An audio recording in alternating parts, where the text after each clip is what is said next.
চাপ হয়, নিম্নচাপ হয়।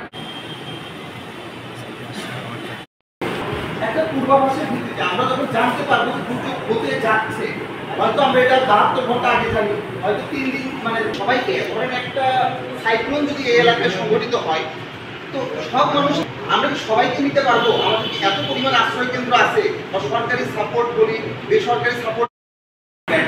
বর্তমানে এই দুটার সাথে আমি যখন কোনো মডেল বা